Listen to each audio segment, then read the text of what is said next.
Hello everyone. So let us discuss about artistic economy.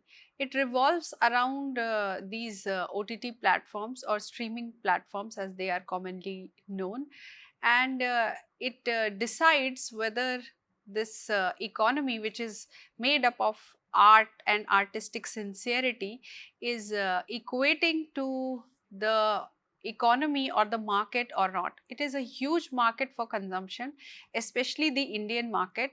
It has grown tenfolds in years from its launch.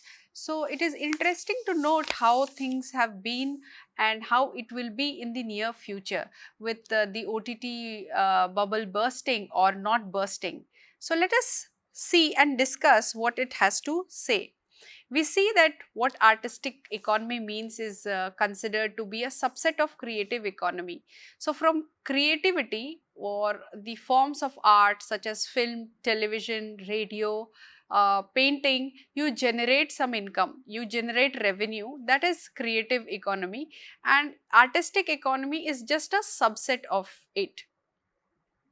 As we are talking about art versus content, and we discussed how art is getting integrated into content through various other means. Now art in a way is not even considered at some point when they are more into production. So therefore there are these kind of discourses that are coming into existence, but overall we need to understand how this artistic economy functions when we locate it amongst these OTT platforms or streaming platforms. So looking into or focusing on the economic activity generated by these visual art forms that we just discussed, and the Indian creative economy have a symbiotic relationship. So the OTT platforms and the Indian economy has a very symbiotic kind of relationship. The kind of money or revenue it has generated, this is a sign of that. How OTT platforms are boosting creativity. So if these OTT platforms are boosting creativity, we'll see that it will again come back to what we call as uh, you know the economy, the money that it is producing. So these platforms are basically where the creators experiment with unconventional content. Contents are something which have never been seen on television, and then they are high quality original content like web series, fostering a vibrant creative economy. Global, they are talked or called to be as global exposure. They are a launch pad, as we already discussed in content versus art, and they are giving the audience also a lot of global content.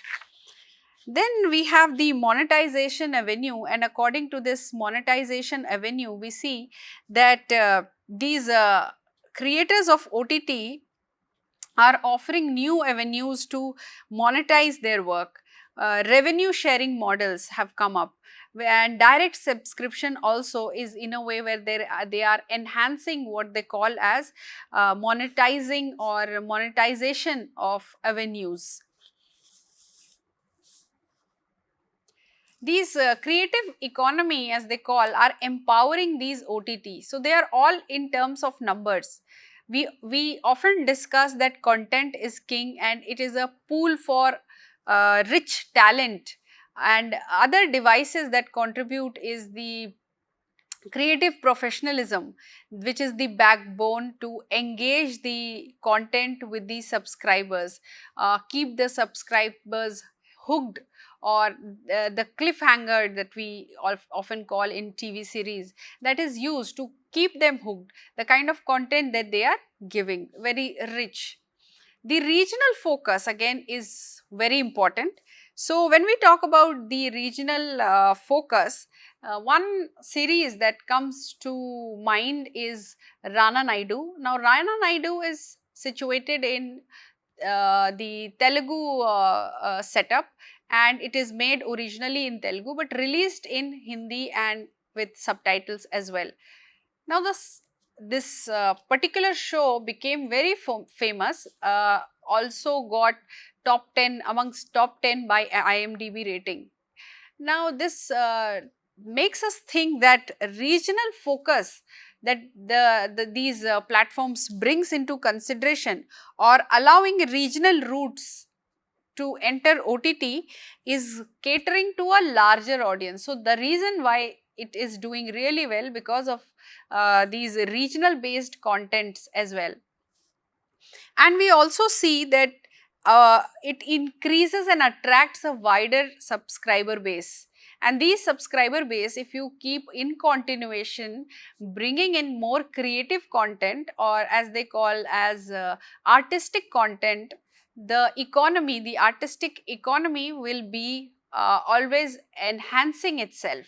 In If you bring in shows like Rana Naidu, which is so regional, we have other shows as well which are very popular in other regional languages.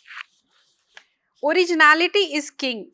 Now, two aspects that I would like to discuss here when they are saying originality is king. We know it is an original content that is coming, which is very different from TV. Two series that we'll discuss to actually understand what this originality means and how it is situated. So, there is one show called by TVF, which is called Very Parivarik. It is a very comedy kind of a show with fewer episodes, each episode with a different name. The storyline, basic storyline is a husband, wife, they are staying in a city, and their parents, the boy's parents move in with them. How they maneuver through these relationships is important to see. But that's not the only striking point. When we discussed series, we see how women have been portrayed. Even women who are middle-aged, or the characters who are playing the mother-in-law characters, how they have been portrayed to be very intriguing, full of conceit, deceit, manipulative, and how the relationship between a man and a woman is reflected in a way that how do they counter each other. So if a woman says something to a man in these particularly over dramatized series, the woman does not respond because they are taught to not speak in front of their husbands or not to answer back. Okay, but if the wife answer backs, the counter reaction to that is maybe the man will slap or shut the door on her face, or these kind of incidences are shown in highly melodramatized way, which also in a way affects or impacts the society or the viewers at large, that this is something very normal which happens with every day. Now, how you are bringing in these episodes or these events is very important. As compared to Very Parivarik, this show, they are staying with their parents. So, the equation between the Bahu and the Saas. So, there's this girl who is a very modern woman, very independent, working professional, and there is this lady who has come from a small town where and staying with the kids. Now, in one of the episodes, they go for a party and they come back and they are tired, and this is about the elderly couple, the father-in-law and the mother-in-law, and they are sitting in the drawing room and having a conversation that, oh, it was so tiring and all. So the man says that, please keep my, he doesn't use the word please, but he says, keep my footwear inside, I am so tired. If if I get a cup of tea, oh, it will be wonderful. She looks at him and she says, it's not that she shouts, okay, she is furious, but she says that I have been doing these things for you all these years, and maybe she gives a count like maybe 15,000 times I have made tea for you. Do you ever consider that I am also tired? I also went to the same place. Man says nothing. He's obviously shocked to hear these words from his wife. And then next it shows that he's carrying a tray with a cup of tea, and he comes and gives this cup of tea to his wife and says that now it's 14,990 times. So in a way, he is beginning his own count to counter that she had been making tea whole life for him. So the kind of arguments come up, and the way this particular series has handled it is shows a lot. The audience might not be prepared for this kind of scene, but in a way they are giving them a reference point from where to start. Men and women, both of them coming back home, and both of them equally contributing to each other. If the wife is making tea for the husband, vice versa, the husband can also make tea for the wife. So these kind of relationships, as they are portraying, will also lead to the older generation having some sort of unlearning and learning.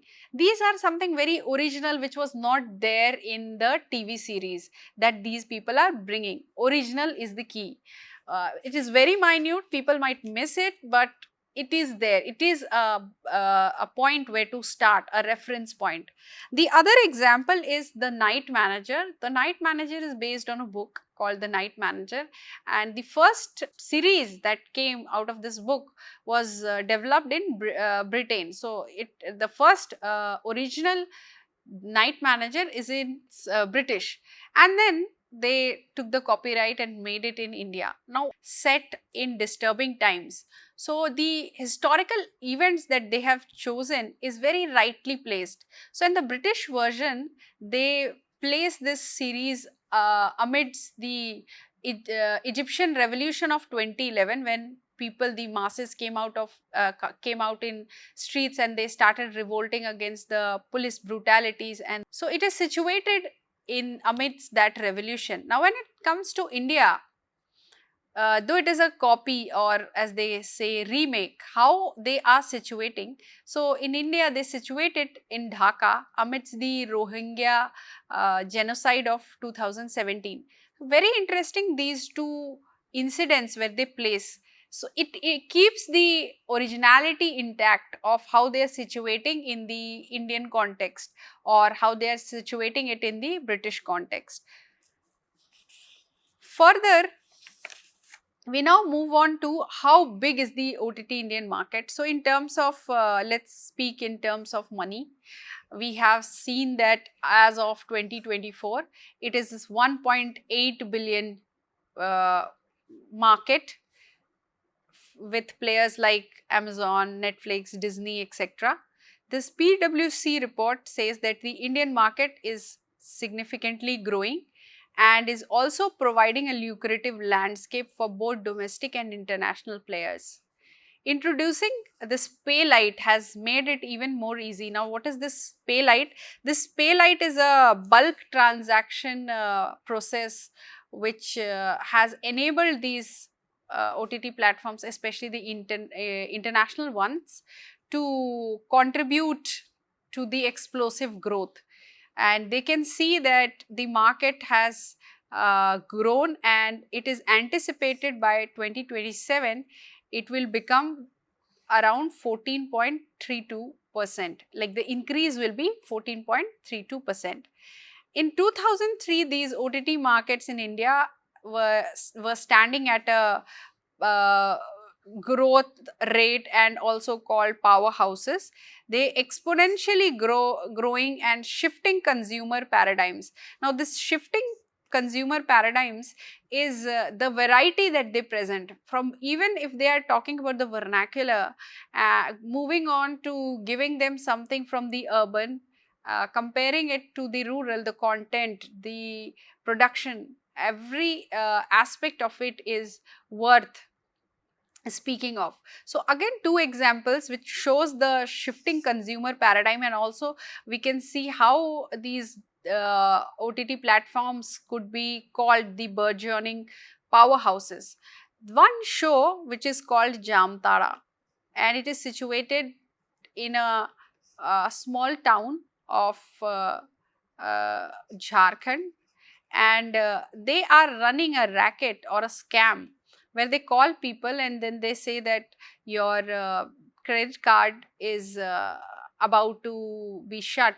If please, if you want to not please, if you want to keep it on, you have to tell your account number or uh, card number along with the pin, and many people who don't know, especially the old, have been uh, scammed via this. So a show was made on this particular place. Name itself is Jamtara.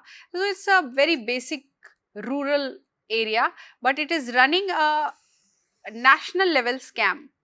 And then comes Four More Shots. So Four More Shots is about four urban women who are figuring out their life and also catering to their own complexities, their own anxieties and desires. So, how these shifting consumer paradigms have been addressed can be seen through these two shows, which are, one is very vernacular, use of foul language, and then also some sort of sexual content, violence, whereas Four More Shots might see visible substance abuse and maybe little bit of sexual content as well, but they are very different as shows, as two different shows. Now we also see that earlier the OTT market was valued at an impressive 1.8 billion, and then again the increase of uh, the surge 25.1%, and the insatiable appetite for digital content. So it brings us that why these numbers are coming in, because the Indian consumer wants more. They are not satisfied. Their appetite is huge. So you have to give them variety, you have to give them good content from vernacular to mainstream. Everything is a requirement, as a part of requirement for the Indian audience. And then we see that there is a cultural shift also which is taking place, and it tells us about the new suppositions of the Indian culture or Indian consumers. They greed for more content, as we can see, often watch something that is suggested by colleagues. So this cultural shift that we see, we might uh, also witness that the craze for Korean dramas, mainly by the millennial, is something to be observed.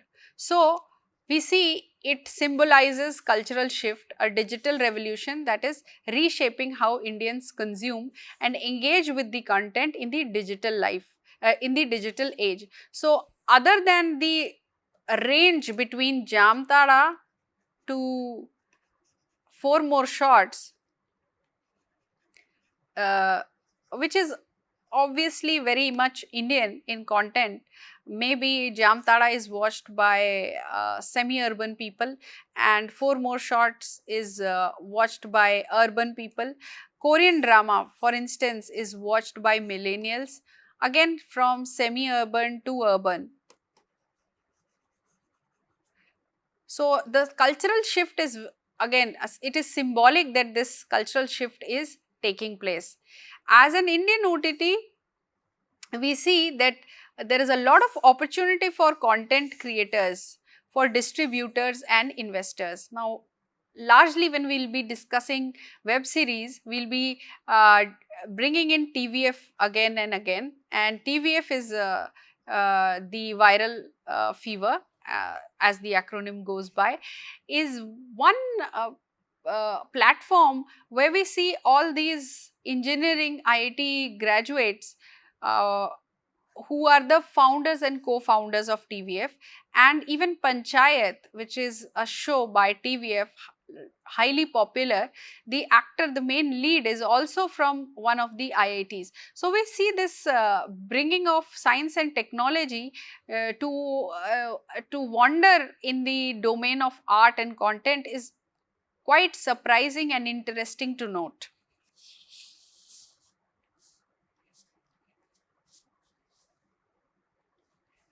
We further see that the regional content has prominence.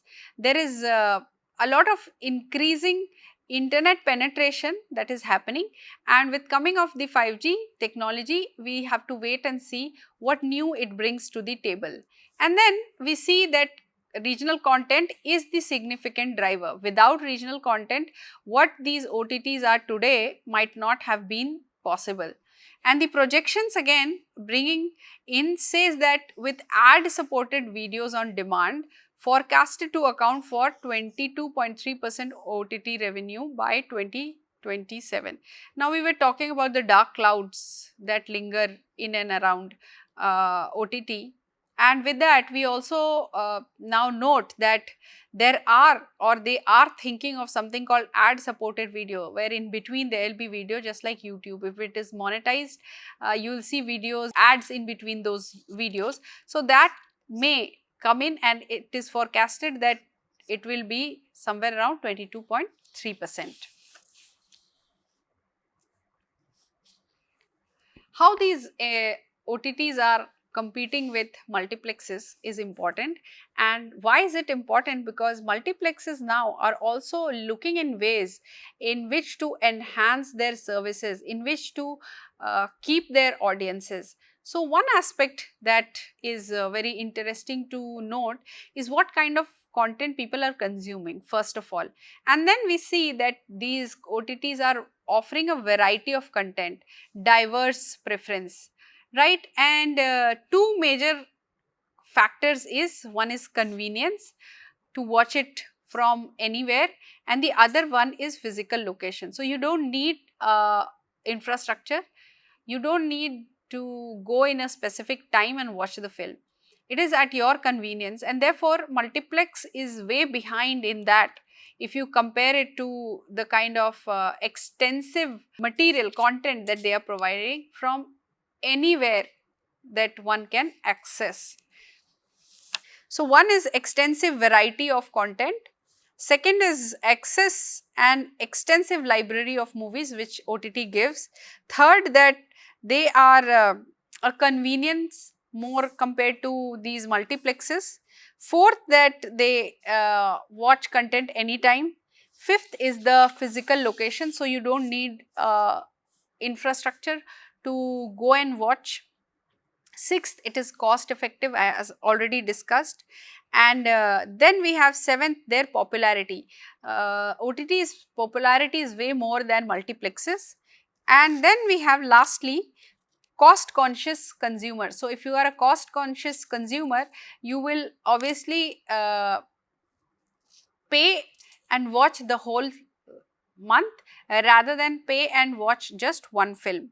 Now they are offering extensive variety of content, we already know. But what about poor multiplexes? These multiplexes have also come up with this subscription based service. So it's like if you buy a ticket worth 250 and you pay some 100 rupees extra, you will get some amenities. Okay, you might get some reclining seats, you might get some partnership with OTT platform, or maybe popcorn, etc. So these can be something which can be added along the subscription that these multiplexes are coming with, or direct approach, directly approaching and saying that we will give you a 1 month free subscription for any OTT or certain OTT. So these are the dynamics that lay between OTT and multiplexes, and this multiplexes ability to evolve in this landscape will be seen in the near future, how they maneuver through this and how they maneuver through this OTT revolution. Now what are the challenges of the Indian OTT sector and the things that will be beyond? It might seem as it will be similar to what we were talking about, but it is about the artistic, as we called artistic economy. So putting that into light, let's say that the DTH is one that will remain for there for a long time, because the kind of audience which is very diverse. We have the millennials, we have the 30 to 40 age group, or maybe 30 to 45 age group, and then we have parents. So these parents basically will still opt for DTH, direct to home service, and the other will be taken care of like millennials, depending on the affordability, and then the pricing paradigm for them. For 30 to 45, if people are the urban people, they will take such apps which are more diverse in nature. They are giving you global content, as well as compared to the very traditional homegrown apps like MX Player. They don't give you world global content. They give you very Indianized content, just like Alt Balaji as well. Then we see that these top end telecom bundle pack of 10 to 20 OTT apps priced at around 1000 to 1200 per month, and individual subscription to leading platforms exceeding 3000 annually. The sector faces the uphill task of aligning with price sensibility ingrained in the Indian consumer mindset. So PwC's report says that there are few 10 to 12 OTT platforms which are, subscription rate is around 1000 to 1200, with a package of 10 to 12 OTT which will come together. And there is one particular channel which is OTT platform which is charging more than 3000 a year. So what is a better buy for them? So they have to decide on or take a call, and from there what the take is after the report is price sensitivity ingrained in the Indian consumer. So they will see and maneuver and think as to how they are going to come down to what is called as artistic economy. So are they going to look into art, or are they looking to see it as just a place to be entertained, okay, or they are going there for some sort of content is important, because channels, platforms like Alt Balaji and also MX Player is giving very niche vernacular content, and they are also catering to a very semi-urban, or maybe we can say the people of tier 3 cities, because the kind of explicit representation of sexual content. So this piracy business is again another problem that the industry of or the OTT platforms are dealing with. They are draining around 30% of their annual revenue because of piracy, and therefore they are not able to still find any resolution around piracy as of now. And on the contrary, the industry is investing heavily in this original content, combating unauthorized distribution becoming imperative, and bringing out some sort of sustained profitability, fighting piracy. Moreover, the potential introduction of advertisements, whether they are coming up with this advertisement in between the episodes or not is the question, or where they are forcing platforms to delicately balance revenue generating and user experience. So they want both. They want to give the users a very good experience. At the same time, they don't want their users to run away because of the pricing.